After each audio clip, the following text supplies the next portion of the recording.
Tänään tehdään yksi mielenkiintoisimpia kokeiluita Dry Agein parissa. Ja Dry Age kypsytettiin tämmönen paahtopaisti suomalainen Wagyu X kaakon maidolta 105 päivää. Ja katsotaan mitä siitä tulee ja niin kuin näkyy, niin aika hyvän näköistä se on. Ja tää video on toteutettu kaupallisessa yhteistyössä Dry Agerin kanssa. Nyt mennään katsoa, että miltä tää liha näytti silloin kun se meni sinne kaappiin. Ja tästä päästään vauhtiin tämän lihan kanssa. Aivan huikean näköinen kaakon maidon Wagyu X, eli tää on Wagyu-risteytys ja suoraan tosiaan suomalaista lihaa. Kivijalka-butcheri Rene on tää tosiaan leikannut ja mä sanoin silleen, että leikkaa tän tälleen todella rumasti, että sen jälkeen kun tää on käynyt tän Dry Agein, niin siinä niinku ei ole sellaista ongelmaa, että joutuisi niinku trimmaamaan lihaa. Niin sen takia tossa oli kaikki nuo kalvot päällä ja sitten myöskin toi rasvakäppi on jätetty silleen, että sitä ei ole juurikaan trimmattu. Ja tosiaan 105 päivän jälkeen, niin tässä on lopputulos. Aika tommonen muumion näköinen ja kovaa lihaa. Ja tästä kun aletaan trimmaamaan sitä, niin huomataan, että se tosiaan on kovaa tää niinku pinta. Eli sitä joutuu tälleen näin niinku vuolemaan tästä pinnasta. Vähän niinku kuiva lihaa periaatteessa toi pinta. Mutta sitä me ei tosiaan haluta tässä niinku missään nimessä syödä, vaan otetaan silleen, että pelkästään se kuori siitä pois. Tää joutuu aika rauhassa tekemään ja tää on todella isolla nopeutuksella vedetty tää video tässä kohtaa, koska tässä meni yllättävän pitkään, että saa niinku trimmattua yhden palasen. Mutta se mitä sieltä paljastuu, niin näin niinku näkyy, niin toi on ihan huikean näköistä lihaa.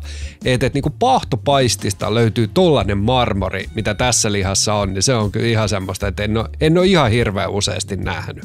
Ja sitten tosiaan, tää on vaan käsittämättömän hyvän näköistä, niin mä halusin säästää kaikki, niin tässä on ne, mitkä niinku jäi semmoista NS-lihaa, trimmasin siitä pois, niin ne mä jauhan kaikki ja laitan sitten niinku burgereiksi, ja siitä burgerista todennäköisesti tulee jotain todella mielenkiintoista kontenttia teille.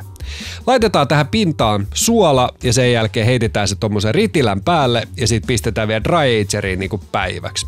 Sitten mä jouduin tekemään niin, eli mä tulin kipeäksi tässä välissä, mä jouduin paketoimaan tän, eli mä suolasin sen ja sit sen jälkeen niin mä laitoin sen vakuumiin ja se oli sitten siellä vakuumissa sen 3 päivää, että mä olin taas siinä kunnossa, että mä pystyin niinku kuvaamaan, mutta se meni vähän tollaiseksi harmaaksi tai niinku tummaksi toi liha, mutta ei se niinku makuun vaikuta millään tapaa.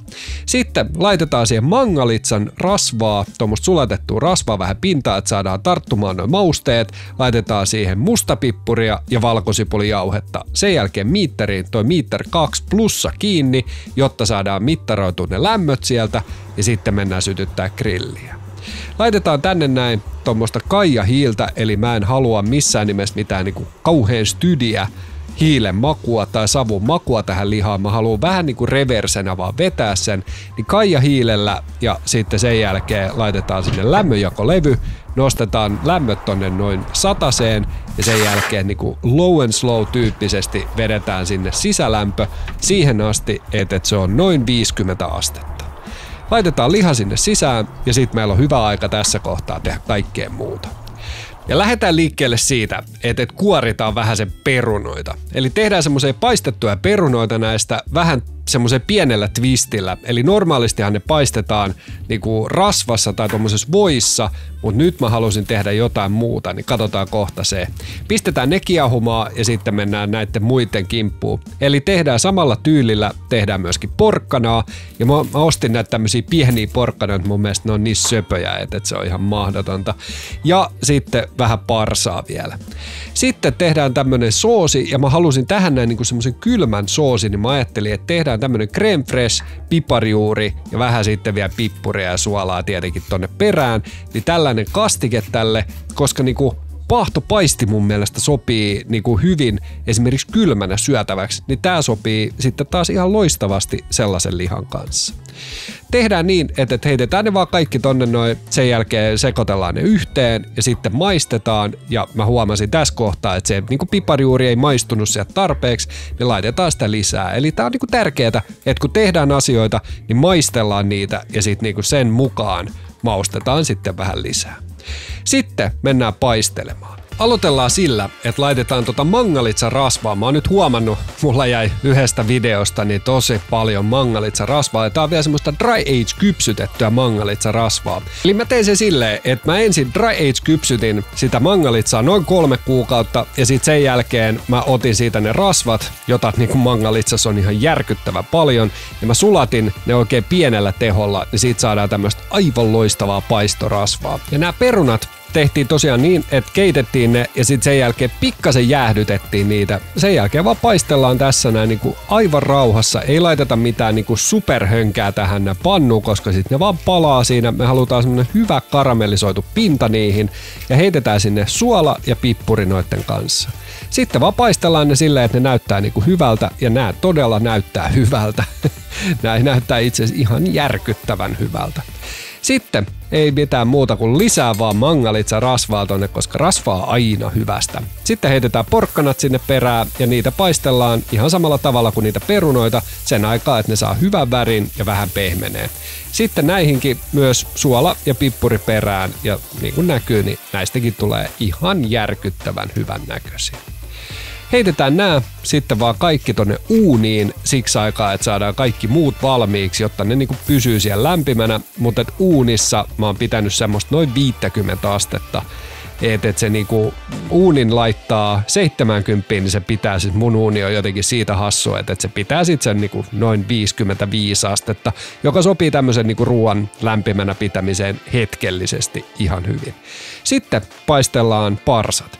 Ja näissä mä teen pikkasen eri tavalla, eli mä käytän tähän oliiviöljyä, ja sen jälkeen laitetaan parsat sinne, sitten laitetaan vielä valkosipulia, tommonen pari kynttä hakataan, ei tarvitse mitenkään älyttömän pieneksi.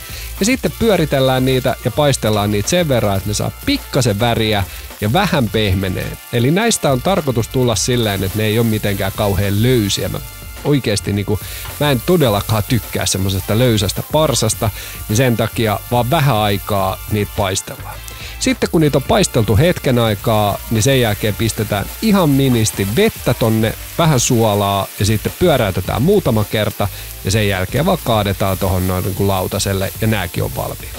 Nää saa mennä sinne samaan uuniin ja sitten sen jälkeen mennään katsoa miltä se liha näyttää. Ja sehän näyttää vallan hyvältä. Eli tosiaan lämpötilat oli tässä kohtaa 50 astetta, niin mä päätin, että nyt on se aika nyppästä se pois sieltä. Laitetaan oikein hyvä liekki tohon noin ja sitten sen jälkeen paistellaan siinä pinnat. Eli tässäkin voisi käyttää mahdollisesti jotain niinku rasvaa, ehkä vähän tuomaan makua tai jotain, mutta tää nyt näytti mun mielestä niinku muutenkin kohtalaisen hyvältä tää liha, niin mä päätin, että vedetään vaan ihan tälleen suoralla tulella niinku silleen, että saadaan siihen nätti väripintaa, ei mitään sen ihmeempää. Sitten laitetaan se tonne sisälle ja lämpimään, mutta ei kuitenkaan niinku folioon eikä mitään muutakaan, vaan annetaan se olla ihan puhtaasti huoneen lämmössä laudalla vetäytymässä aivan rauhassa semmonen 25 minuuttia. Siinä kohtaa täällä oli sisälämmöt semmonen 45 astetta ja päästään avaamaan ja katsomaan, että minkä näköistä lihaa tällä kertaa tehtiin. Ja onhan tää nyt ihan järkyttävän hyvän näköistä. Ei siitä vaan niinku pääse yhtään mihinkään. Toi ehkä vähän niinku kiinteämpää kuin semmonen niinku kaupasta ostettu ihan semmonen perus niinku paahtopaisti. Eli se dry age vähän niinku kiinteyttää sitä lihaa. Sitten vaan lataillaan tohon laudalle kaikki nuo muut silleen nätisti, että en mä nyt ole mikään pleittaaja. Mutta mun mielestä tästä tuli kivan näköinen lauta ja päästään tekemään jotain vähän erilaista. Nyt ei mitään muuta, mennään maistamaan. No niin, sit päästään maistamaan ja pakko sanoa, että nämä näyttää todella hyvältä. Eli kypsyys onnistui tässä lihassa niin kuin kohtalaisen täydellisesti ja sitten nämä kaikki muut, niin nämä on todella hyviä. Mä maistoin porkkanaa ja sitten tätä kastiketta niin vähäsen ja aivan siis niin kuin loistavan makuisia. Mutta nyt pidemmittä puhetta mennään tekemään. Hei, käykää katsomaan. Otin tämmöisen uuden hupparin tonne mun verkkokauppaan myyntiin. Ja tää on pikkusen halvempi, mutta jotenkin musta tuntuu, että ehkä jopa mukavamman tuntunen kuin se vanha. Niinku hyvää kangasta. Mutta kannattaa käydä katsomassa. Mä pistän linkin tohon noin, niin voitte käydä sieltä hakea tällaisen. Maistetaan ensin parsaa vähän tämän kastikkeen kanssa. Parsassa on niinku kypsyys on just eikä melkein semmonen, että se on niinku vähän vielä rapsakka siinä on purutuntumaa, että se ei ole niinku semmoinen löysä, mä inhoan semmoista löysää parsaa. Mutta nyt maistetaan tätä lihaa, eli 105 päivää dry age kypsynyttä paahtopaistia kaakomaidolta, ja tää oli yksi parhaimmista lihoista, mitä niinku viime vuonna, eli vuonna 2023, niin tuli koko varmaan Suomesta, että tää oli ihan huikean näköistä lihaa. Ja nyt maistetaan pelkkää tätä lihaa. Se on todella mehukas ja aivan siis super täynnä niin kuin dry age makuu. Maistetaan tää, missä on vielä vähän rasvaa enemmän. Ihan älytön. Sitten otetaan perunaa ja laitetaan siihen kunnolla tätä piparijuurikastiketta ja katsotaan, että kuinka hyvää tää on.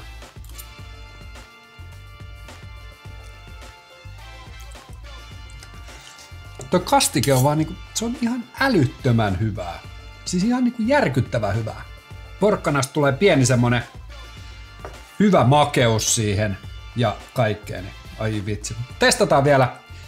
Eli lihaa tämän kastikkeen kanssa, että sopiiko. Mun mielestä tää niinku paahtopaisti tarvitsee ehkä jonkun kastikkeen. Niin mä ajattelin, että tämmönen niinku raikas kastike niin sopisi paremmin tämän kanssa. Tää on niinku ihan älyttömän hyvää, siis ihan niinku järkyttävän hyvää. Pakko sanoa, että Aki on tehnyt todella hyvää työtä kun se on tää kasvattanut. Mutta nyt pidemmittä puheitta, niin edelleen suuri kiitos Dry Agerille tosta kaapista. Se on hienoa, että me ollaan yhteistyössä vielä tää vuosi. Ja sieltä tulee paljon kaikkia hienoja kokeiluita vielä tämän vuoden aikana ulos, niin pistäkää ihmeessä kanava tilaukseen, jos haluatte sellaisia nähdä. Ja sitten ei mitään muuta kuin tykkäätte tästä videosta ja me nähdään seuraavalla videolla.